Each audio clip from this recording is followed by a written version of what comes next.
Good evening. My name's Imani Rupert Gordon. I'm the Executive Director for Affinity Community Services.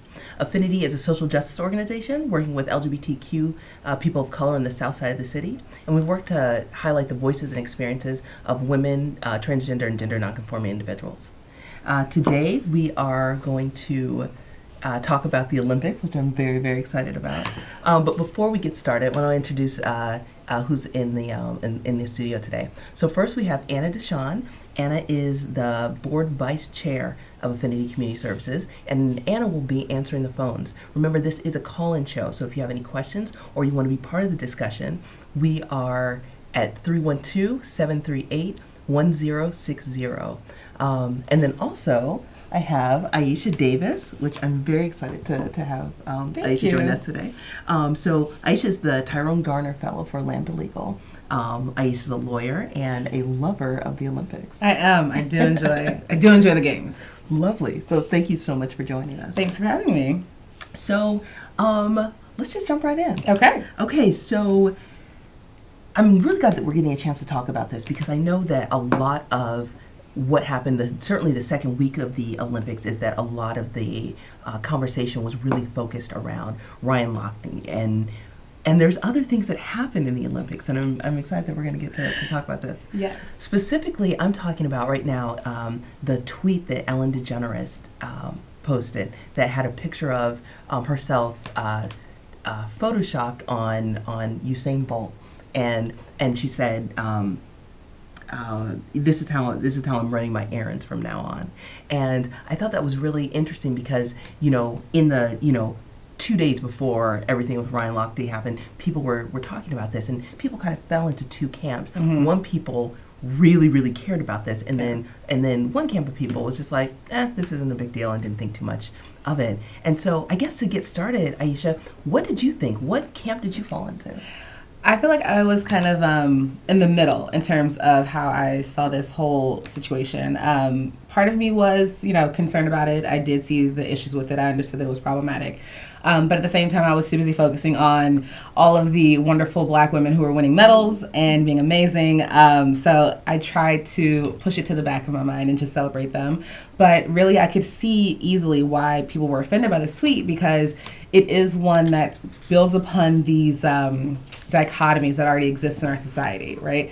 It uses the foundation that was built up of the history of seeing race and gender played out in certain ways and having certain people be privileged or valued over others.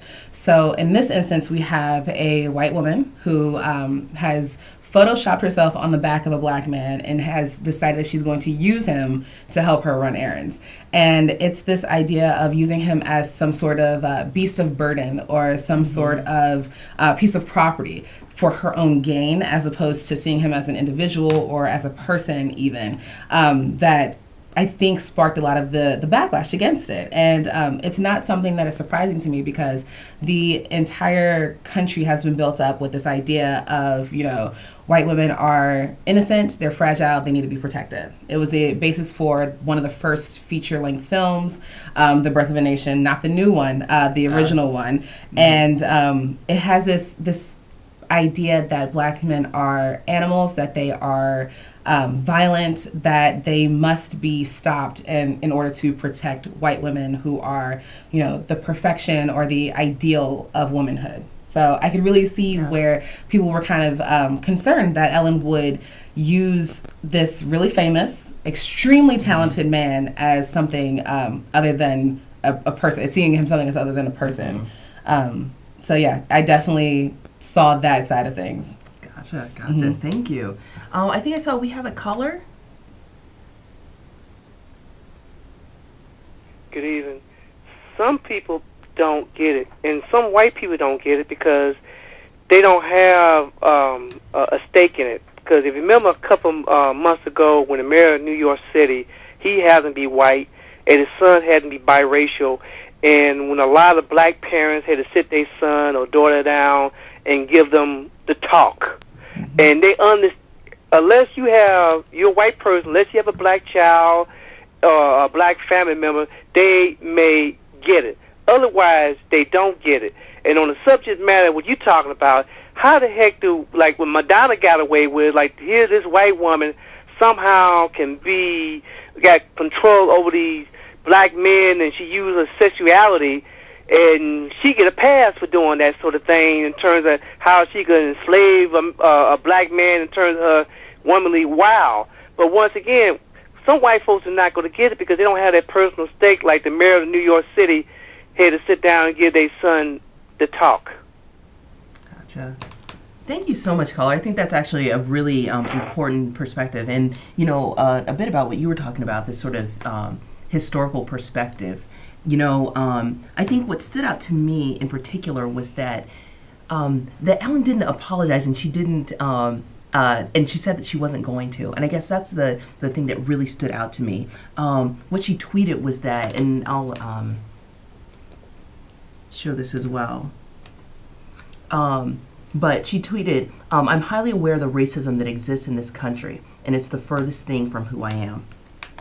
And I thought that was really interesting because, she's talking about having this awareness of how racism works in this country, but then also, by refusing to apologize for it, for apologizing to the ways that she's contributed to it, I just thought, was speaking volumes. And that was something that I thought was really unfortunate. And I think, the caller was talking about just that some people don't understand. And I think that's kind of what's going on here, that there's an intersectional component that Ellen isn't quite thinking about. And I think maybe the expectation is that Ellen would have some sort of understanding of intersectionality or understanding of discrimination or historical discrimination, because she's been so open about the ways that she's been discriminated against, the things that she's had to go through and think about.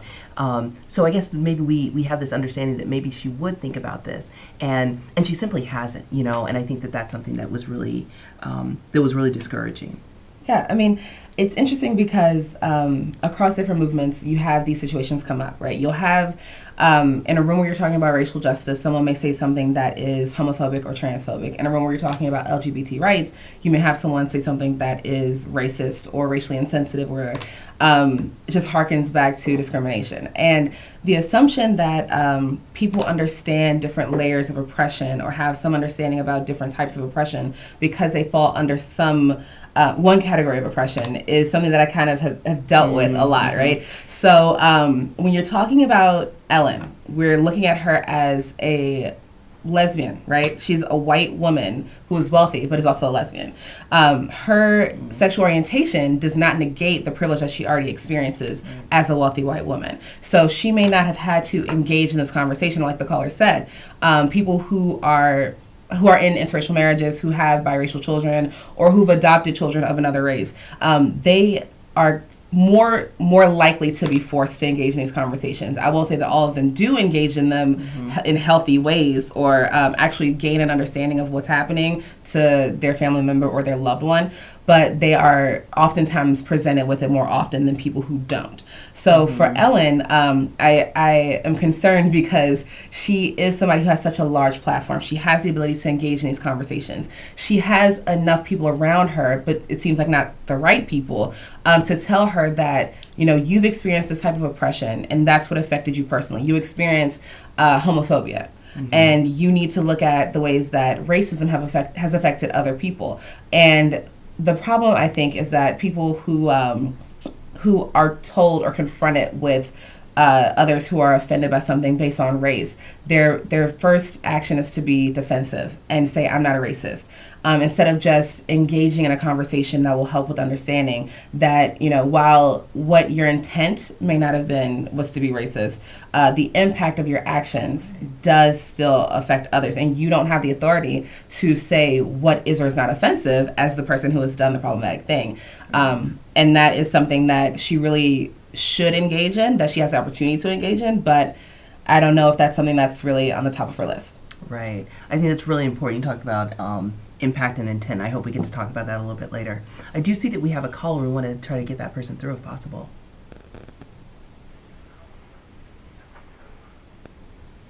Good evening. I'm just calling to say that we have a problem in our communication, mainly because of the fact that we don't accept that other people that have not been inflicted with the same pains that they have the same understanding of what is painful and how something is painful in our way of thinking. And our way of thinking is through the emotional pains first. And I can understand why someone that does not think they have a bigoted mind, they did not have a bigoted intent, they don't understand the interpretation of their actions in the way that we look through it. Gotcha. Thank you so much. I really appreciate that. And I think that is really what's going on with Ellen too. This is traditionally Ellen's type of humor. She kind of puts her face on things, and it's funny, and that's how things happen. But in this particular instance, even if she was unaware, because this isn't a pain that she's particularly felt, even if she was unaware of this historical context of this dichotomy between white women and black men that you were talking about, even if that were true at the time, she is aware of it now, like she's certainly seen some of these tweets. I'm sure that the people that she has behind her, they're explaining these things to her right now. And so, I think that her choosing not to say anything about this publicly is something that it's something that she's choosing to do, and those sort of actions really do contribute to a racist culture, Yes. And I think that that's an important distinction here. That is, and actually it's really interesting because the caller mentioned that some people had these bigoted ideas and that their minds are not really open to hearing about other people's perspectives. And I think that that's very important because you will have people like Ellen who do not fit this stereotype of what a racist person looks like, right? Mm-hmm. She's not using slurs. She's not saying she doesn't want black people on her show. She's not saying she doesn't have black people in her home because she doesn't like them. It's not that situation. What's happening in this instance is that what she's done is perpetuating the systemic racism that already exists in our country. And that's the conversation that we really have to get to and engage in. We have to be able to talk about how, you don't have to use slurs and you don't have to be overt about your racism. These subtle racist acts are actually sometimes more damaging than others because they're easily perpetuated, they're easily overlooked, and sometimes people are comfortable with just glancing by them, and they keep happening, and it eventually builds up and continues on, and helping the systemic racism perpetuate itself. So getting past conversations where people are defensive about being called out on something and actually engaging in a dialogue about why this history still matters, why this is still impacting people, and what needs to happen to make sure that it doesn't anymore is where we really need to be going. Great. Thanks so much for saying that. Because, and I think, talking about just sort of racism that is harder to pinpoint are these microaggressions, these things that that we just can't quite put our finger on. Even if we don't know what they are, we do experience them, and we see them play out through a lot of different ways. Like we certainly see it in Harper Lee's To Kill a Mockingbird. That dichotomy does exist. It also exists in Crash, in other movies. I think King Kong. You said King Kong, yeah. That's. I mean, this is something that we are very aware of, even if we're having a hard time talking through it here, or Ellen's having a hard time understanding it here. This is something that is very, very clear, and we see it play out through different forms of, our everyday culture and through popular culture as well. I see that we have a caller. You want to go ahead and put it through? Yes, good evening. Great show. First time viewing it. I have a comment and a question. My comment is that the white lady jumped on the black guy. So that's somehow prejudice. Now have a black guy jump on a white girl, and that would be prejudice. That's not the problem. The problem is everybody sees from different perspectives. Why? Because this great country of ours is so divided that we can't even enjoy something like Ellen jumping on somebody or somebody else jumping on somebody else. That's the problem. The same thing is when O.J. was found not guilty.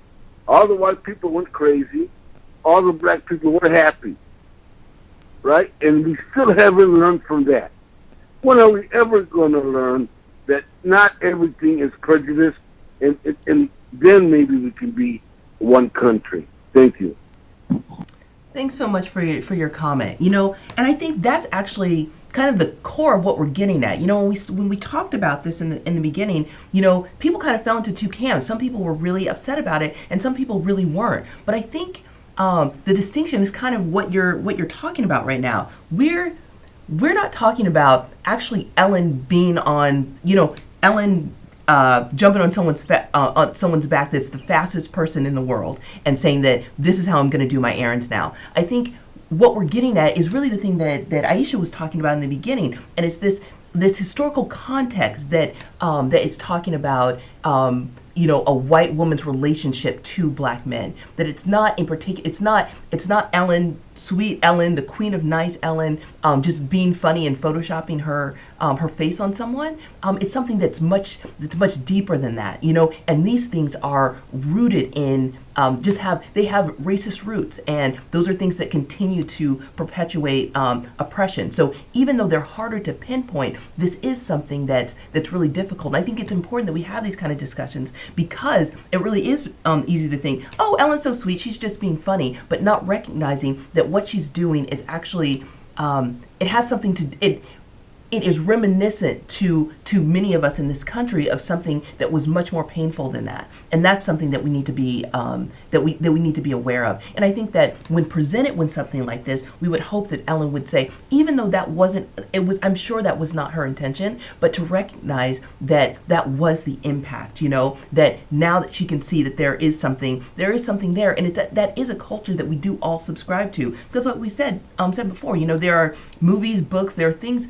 There is this dynamic that we are all very aware of. And so I think that's how it makes it tricky. But thank you so much, caller, for your comment. We appreciate it. And there are also real life implications of this dichotomy. So it's not just about, you know, Birth of a Nation or To Kill a Mockingbird. It's also about cases like Emmett Till's, where he was brutally murdered because people assumed that he was sold at a white woman. So this young boy was actually killed and treated this way just for his actions towards a white woman. And I think that it would be different if it were, you know, Usain Bolt photoshopping himself on Ellen's back. Or it would have even been different if she had photoshopped herself on Michael Phelps, for instance, who is arguably the fastest swimmer in the world, right? She never said, you know, I'm going to put on a wetsuit and ride Michael Phelps around and do errands, right? She specifically chose Usain Bolt. And I'm not saying that it's because she went into it with this racist intent, right? That's one thing that we're not saying today. Right. What we're saying is that when your actions cause a reaction and someone is saying they are hurt by what you have done, it's not really your place to say, well, because I didn't intend it, then you're not entitled to feeling the way that you feel. And even people who didn't take offense to it, Usain Bolt himself tweeted that he didn't feel any way offended by it, and that he thought it was funny.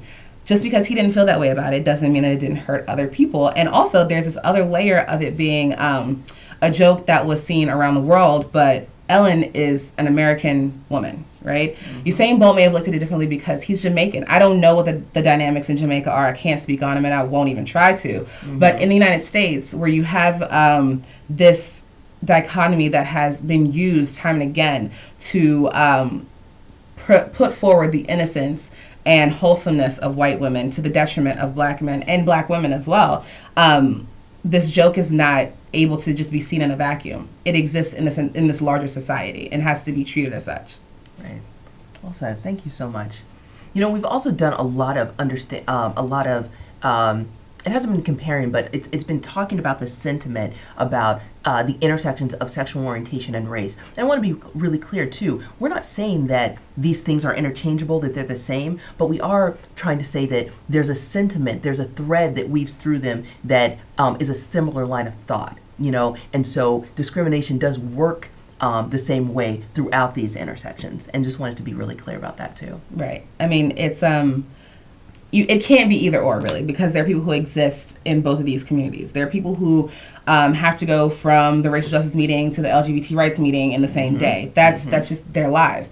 And the way that I like to explain it, because I'm a lawyer, I look at it in the trajectory of civil rights litigation and law, right? If you're looking at the way that different suffrage movements built on top of each other led to this large civil rights movement in the 60s, which then spun off into rights movements for LGBT rights, HIV rights, more equal pay law, all of these things build up upon each other. And there's a foundation there that a lot of people are working off of. So if you, for example, can understand that, equal marriage or marriage equality is something that should be worked towards, then you can easily understand cases like Loving v. Virginia, where interracial marriage was still illegal in many states.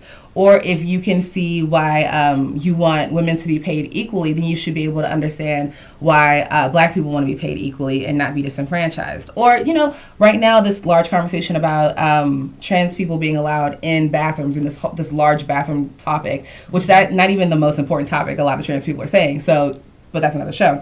If you can understand public accommodations and allowing someone to use the bathroom, then you can understand public accommodation law that was built up from Black people being denied access to different public spaces. So the fact that there's this thread of rights and justice that we all are benefiting from should really be enough to engage in these conversations and get people to understand why some people are offended by things.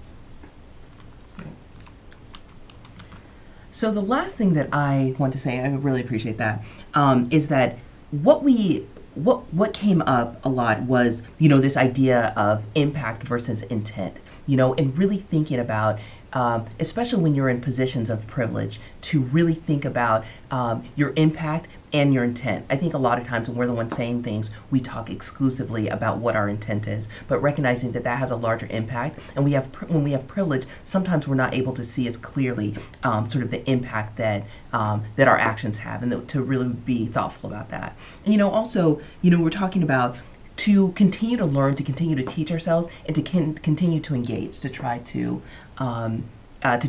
make sure that we're always learning, but we're also showing other folks. And if you do happen to be in a position where you can share with people, that is a really powerful tool to do. And I think the reason we're talking about the ways that Ellen's responded is because this played out over a large medium, and if Ellen's doing some work, if she's learning, if there's a way that she's doing that, it would be really great if that's something that she could share with people. Because just as so many people were affected by the tweet that went out, it would be really great if we also got to experience, if all of us got to experience sort of the learning that comes after that, which is really awesome. Aisha, thank you so much for being here. Thank you for having me. It was such a pleasure. I had such a great time with you. Thanks. And just going over.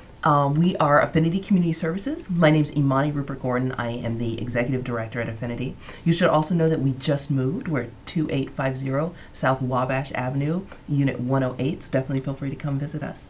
Thank you so much for being here, and we're excited to see you. I'm looking at, it looks like we have one more caller.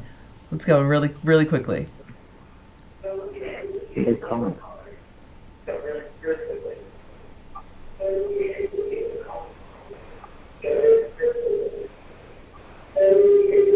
Hello, caller.